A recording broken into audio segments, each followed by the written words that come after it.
వరకు ఆమె ఎవరో నాకు తెలియదు. ఆమె నాకు తెలిసింది, నేను ఆమె మెళ్ళలో తాళి కట్టాను. ఆమె నాకు జీవితంలో సమస్తమైంది. నాకు ఒళ్ళు వేడిగా ఉన్నప్పుడు నాకు ఏది పెట్టాలని పెట్టింది. ఉపన్యాసంలో నా కంఠం జీరపోతే బెండ పెట్టుకుని నీళ్లలో తులసాకులు వేసి నాకు తులసి నీళ్ళు ఇచ్చింది. నాకు పడిసం పడితే ఉసిరికాయ పచ్చడి చేసి నాకు అన్నం పెట్టింది. నేను దీక్ష తీసుకుని భూషీనం చేసి ఉపన్యాసాలు చెప్తుంటే తను మడి కట్టుకుని వంట చేసి భూషీనం చేసింది. హరిశ్చంద్రుడు ఏడుస్తాడు ఆ భార్య చంద్రమతీదేవి గురించి. అలా ఆమె మీకు ఏది కాదు అంటే చెప్పడం కష్టం. ఆమె నీకు తల్లి, తండ్రి, సఖుడు, స్నేహితుడు, శాంతి స్థానము, భోగస్థానము, మంత్రి స్థానము అన్నీ ఆమె.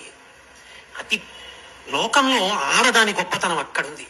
ఒక పురుషుడికి శాంతి స్థానమై, ప్రహృష్ట కారణమై, ఒక కొడుక్కి తండ్రి, ఆ అంత గొప్ప అనుబంధం భార్యాభర్తలది, వైదిక సంబంధం. ఆమెతో తాను కూడిన కారణం చేతి ఇప్పుడు కొత్త సంబంధాలు వచ్చాయి. ఇవి దేహంతో రాలా, వైదికమైన ముడి వల్ల వచ్చాయి. మామగారు, అత్తగారు పితృపంచకంలోకి, మాతృపంచకంలోకి వచ్చారు. బావమరిది, బావగారు, మరదలు, ఇవన్నీ ఎక్కడి నుంచి వచ్చాయి?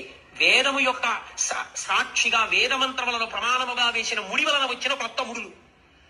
అలాగే మళ్లీ ముడులు వచ్చేది కూడా మళ్లీ వేదాన్ని ప్రమాణంగా తీసుకుని నువ్వు కన్యాదానం చేస్తే బియ్యపుడు వస్తాడు, బియ్యపురాలు వస్తుంది, వీళ్ళందరూ వస్తారు. మళ్ళీ నాకు 26 ఏళ్ళు వచ్చేంత వరకు ఆమె ఎవరో నాకు తెలియదు.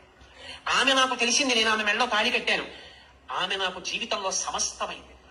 నాకు ఒళ్ళు వేడిగా ఉన్నప్పుడు నాకు ఏది పెట్టాలని పెట్టింది. ఉపన్యాసంలో నా కంఠం జీరపోతే బెంగ పెట్టుకుని